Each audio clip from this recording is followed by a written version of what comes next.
não farias? Conturbais, ele dizendo, nada-te no Rio Jordão.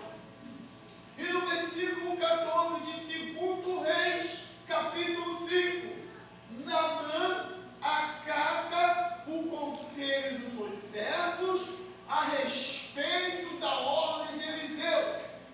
E ele mergulha 7 vezes no Rio Jordão, e após o 7º mergulho, ele sai sã, ele sai totalmente limpo.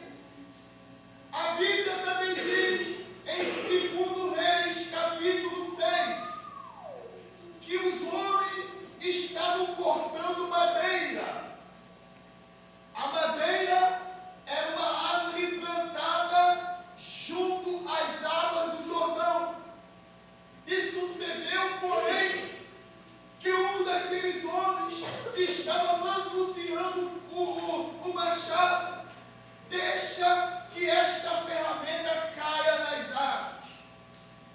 E aí, Eliseu, cheio do poder de Deus, faz com que o machado flua das águas do Jordão até a sua mão. E aí, quando você vê que o Jordão, que é o rio situado na Jordânia, traz para nós elementos históricos que revelam o poder de Deus, a gente compreende o motivo ao qual Jesus foi batizado no Rio Jordão. E eu quero dizer para você que o Rio Jordão, as águas eram completamente barrentas, aonde as pessoas lavavam roupas, aonde as pessoas tomavam banho, aonde as pessoas lavavam-se o arroz ou feijão para ser cozinhado. E quando você pesquisa o significado de Jordão, é aquele que desce ou aquele que se humilha. Ou seja, Naamã se humilhou, mas Jesus também se humilhou.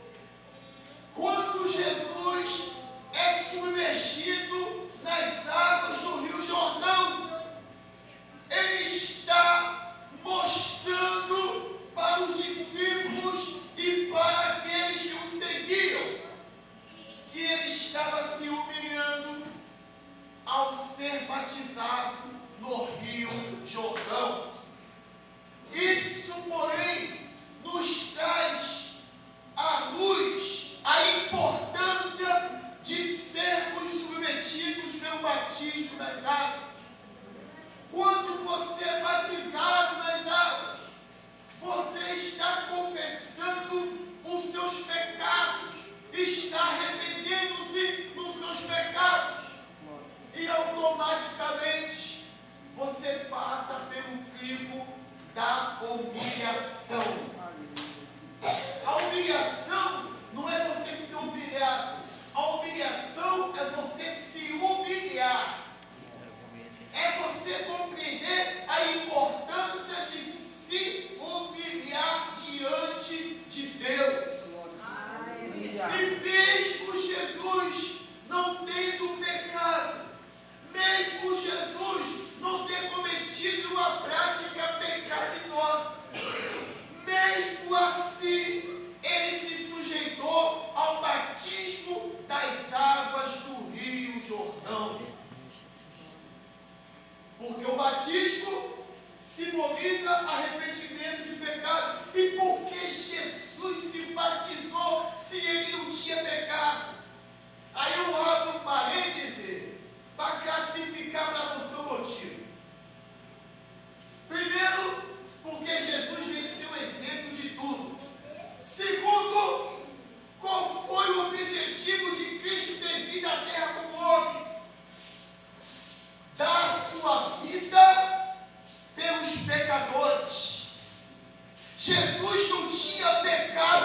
vida por nós.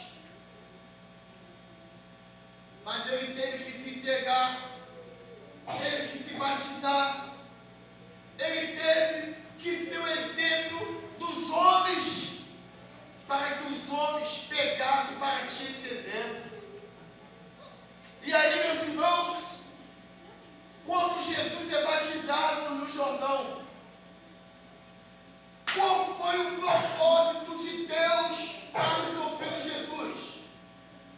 Visitá-lo, enviando a presença do Espírito Santo na figura de uma pomba. A pomba simboliza o Espírito Santo que pousou sobre Jesus. E uma voz lá do céu disse: esse é meu filho amado, a quem eu me comprazo, isto é, a quem eu tenho prazer. E se Jesus tem seu exemplo de tudo, se nós seguirmos o exemplo de Cristo, Deus terá prazer em nós. Glória a Deus, aleluia. Deus olhará dos céus e terá prazer em nós.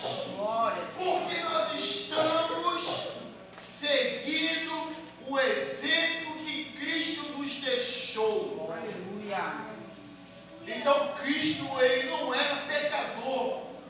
Cristo não cometeu pecado. Mas por ele se colocar no lugar do pecador, ele teve que ser batizado no Rio Jordão.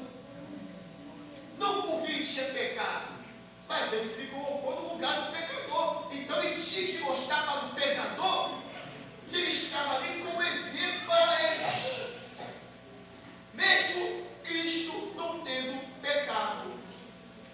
Veja bem, depois dessa etapa do batismo de Cristo e da visitação da pomba, que era o Espírito Santo de Deus, qual foi a segunda etapa? É que o Espírito Santo, representado numa pomba, leva Cristo para o deserto para ser tentado pelo diabo. Em Mateus capítulo 4, o texto enfatiza detalhes da tentação de Cristo. Primeiro, Satanás tentou tocar na área que Jesus tinha mais fragilidade, que era a fome. Por isso que o diabo falou para Cristo: se tu é o Filho de Deus, transforma a pedra em pães. Aí Jesus responde: não só do pão viverá o homem, mas de toda a palavra que sai da boca de Deus. Glória a Deus, aleluia. Depois, o diabo, ele sobe no pináculo do templo e mostra todos os reinos para Cristo. E fala para ele: sobe até aqui e lança-te para baixo. Aí Jesus responde de novo: para trás de mim, Satanás. Porque Jesus não poderia acatar o que Satanás impôs a ele. E eu quero dizer para você, irmãos, nunca acate o que o diabo propõe a você. Há muita gente usada pelo diabo, querendo levar você a pecar, querendo tirar você do propósito de Deus, querendo desviar você da comunhão em Cristo. Todas as vezes que o diabo querer tirar você do foco, a primeira coisa que você tem que fazer é rebater o diabo da palavra. Porque Jesus usou a palavra para rebater o diabo. Já estava punido pela oração e pelo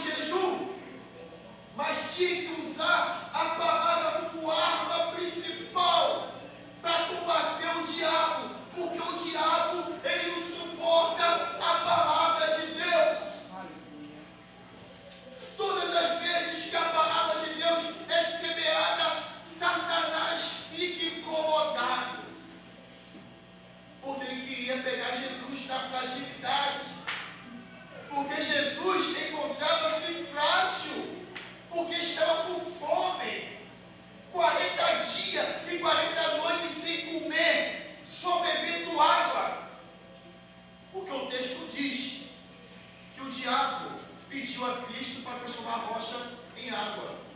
Porque ele sabe, bebeu água, não podia comer comida, porque o jejum dele era se abster de alimentos. Por isso que ele toca na questão do pão e não na questão da água. Porque Jesus bebia água porque tinha que hidratar o seu estômago, porque beber água hidrata o estômago. Ele sendo um homem normal, não sendo pecador, mas tendo as mesmas paixões, os mesmos sentimentos que nós temos, ele tinha que se hidratar com água. Mas ele não comeu comida, só bebeu água. Então o diabo queria tocar onde? Na fome de Cristo. E o diabo é assim. Em áreas da tua vida que você é mais fraco, é aonde ele tenta operar para tirar você do foco. Muitos, às vezes, quando aceita Cristo, fumava maconha, cheirava cocaína, bebia, fumava, se prostituía, roubava, se corrompia, fazia tudo aquilo que o diabo gosta.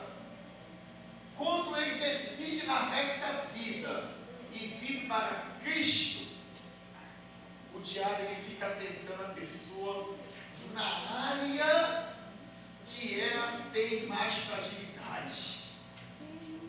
E você pergunta, pastor, o senhor tem elementos comprobatórios que comprovam isso? Sim. Eu lido com gente que veio dessa vida e eles relatam para mim, pastor, vira e mexe, eu sinto vontade de fumar, eu sinto vontade de prostituir, o diabo bota na minha mente, cara, tá morno, cheio de mulher te dando nome aí, cai pra dentro, mas eu resisto, pastor, porque hoje eu sou uma nova criatura. Sabe o que isso significa? Que você pode ser tentado pelo diabo, mas a tentação não pode levar você a pecar. Todos nós somos tentados em alguma área da vida. O que nós não podemos é ceder à tentação. Porque o que o diabo quer é cutucar áreas que você tem mais fragilidade. Porque o diabo ele quer roubar a tua alma. Ele quer confiscar a tua vida da presença de Deus. E ele vai utilizar artifícios que fazem parte da sua fragilidade para tentar tirar você do caminho da salvação. Mas o que você tem que fazer, como Cristo Jesus fez, usou a palavra para combater as artimanhas de Satanás. Ele usou a palavra para mostrar para o inimigo que ele estava unido do jejum, da oração e da palavra de Deus. Glória a Deus. E sabe qual foi o desfecho disso? O diabo bateu em retirada. Aleluia, meu Deus. Quando você resiste ao diabo, como diz Tiago 4,7, sujeitai-vos, pois, a Deus, resistir ao diabo, e ele fugirá de vós. Quando você resiste ao diabo, ele foge de você, porque ele já viu que com você, ele não vai ter brecha nenhuma para se infiltrar e fazer boatos na tua vida. Por isso, irmãos, que eu quero dizer para você, Jesus, ele deixou um legado para cada um que lhe segue. O legado de Cristo foi se batizar. O legado de Cristo foi resistir o diabo. O legado de Cristo foi usar a palavra de Deus para combater o que o diabo estava proporcionando para ele. Por isso, irmãos, eu digo algo aqui para vocês. O diabo, ele não desiste de trabalhar. O diabo, ele trabalha 24 horas. para detonar a nossa vida. E nós precisamos estar ligados. Porque se nós não tivermos ligados, a gente cai no laço do adversário. Nós caiamos no laço do adversário se nós não tivermos ligado na presença de Deus. Mas Jesus aqui, Ele deixou um legado para nós. Ele saiu de Nazaré, da Galiléia, e se direcionou a Jordânia para ser batizado no Rio Jordão.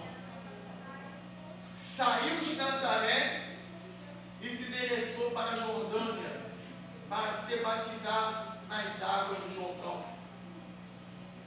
Para você ver que o Jordão é um rio tão histórico que todos os batismos antes de Cristo e durante a vida de Cristo foram realizados no Rio Jordão. Lembra de João Batista, quando pregava no deserto? Arrependei-vos, porque é chegado o reino dos céus. E o que acontecia? A multidão ia ao encontro de João Batista, para que João Batista os batizasse no Rio Jordão. Hoje, as águas do Jordão já não é mais barrenta. As águas do Jordão é totalmente limpa. Mas naquela época, as águas eram barrentas. As águas tinham mistura de barro. Mas foi nessas águas que Deus operou o milagre da vida de Naamã. Foi nessas águas que o machado flutuou.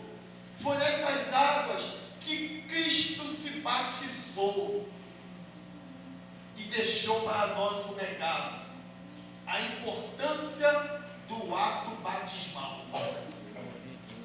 Lá em João, capítulo 3, verso 17, diz assim: aquele que crê e for batizado será salvo, mas quem não crê já está condenado.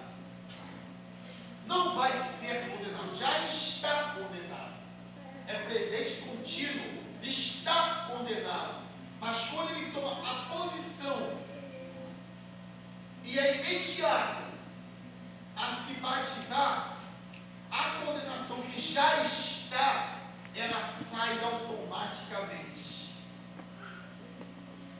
Só vai ser contínuo se você não querer ser batizado nas águas. Mas se você tomar atitude e entender, agora eu vou me batizar porque eu quero participar da ceia, eu quero me participar do estar na igreja, eu quero ter a comunhão com Deus, eu quero apagar os meus pecados. Aí é esse estar, que é o verbo no presente contínuo, ele sai de circulação. Você passa a ter direito à vida eterna. Mas pastor, se eu for batizado, eu já estou salvo? Desde que você não cometa nenhum pecado, permanecer fiel até o fim, será salvo. Por que eu estou declarando isso? Porque tem gente que se batiza, mas ele peca, adultera, rouba, mata, se corrompe, faz tudo que não presta. Mas se continuar fazendo isso, mesmo sendo batizado, não terá direito à salvação. A salvação é para aqueles que aceitam Cristo, passa pelo batismo e permanece fiel até o fim. A salvação, ela vai acontecer no último estágio da sua vida aqui na terra. Quando chegar a hora de você partir, se você manter-se fiel a Deus aqui na terra, sendo batizado, tu serás salvo. Mas pastor,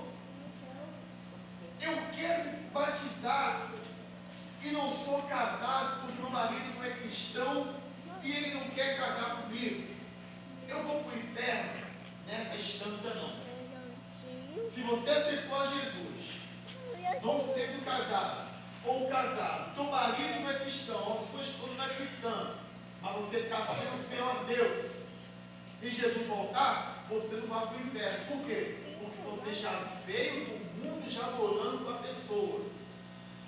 E lá em 1 Coríntios, capítulo 7, trata desse assunto. Que quando a esposa é crente e o marido não é cristão, ela santifica a casa e seus filhos. Mas se ele quiser ir embora, você pode deixar ele ir. Porque você não está mais sujeito à escravidão. É o que o texto diz.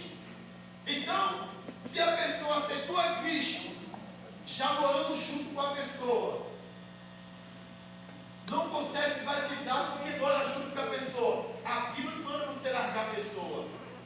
Mas se a pessoa te largar, como diz o texto, aí você deixa a pessoa ir embora. Porque é ela que está querendo ir embora. Não é você que vai largar. Porque o texto não manda você largar o marido, mesmo você não sendo casado ou casada com ela no papel. Vindo do mundo nessa situação.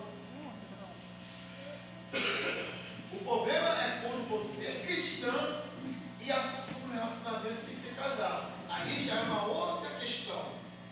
Mas se você veio do mundo morando com a pessoa e a pessoa não quer casar contigo no papel e você não pode ser batizado por isso, pode ficar tranquilo ou tranquilo que você não vai para o inferno. Estou falando isso porque eu gosto de pregar explicando e esclarecendo os fatos. Porque uma das coisas que o pregador ele tem que ser responsável é passar a informação detalhada para quem está ouvindo a palavra. Agora, quem está casado, quem está direitinho, tem que se batizar, passar pelas águas. Claro que não é por força e nem por violência, mas você tem que decidir em passar pelas águas. Porque aquele que é batizado, aquele que crê e for batizado, será salvo. Então, Jesus não tinha pecado, mas porque ele se batizou, porque ele está na condição de homem, e ele ia assumir a responsabilidade dos pecadores, ao dar sua vida para salvar a humanidade. Mas Jesus não tinha pecado. Jesus não pecou. Jesus viveu uma vida reta, uma vida íntegra. Por isso que ele é 100% homem e 100% Deus. Porque ele era um homem que não tinha pecado. E ele era Deus, porque o poder de Deus foi dado a ele também. Então, queridos, que nessa noite, com o Espírito Santo, ele possa bradar poderosamente no seu coração. Que essa palavra ela possa fluir na sua vida, para que Deus possa cumprir o seu propósito na vida de cada um de vocês. Amém? Que Deus abençoe e assim agradeça a oportunidade em nome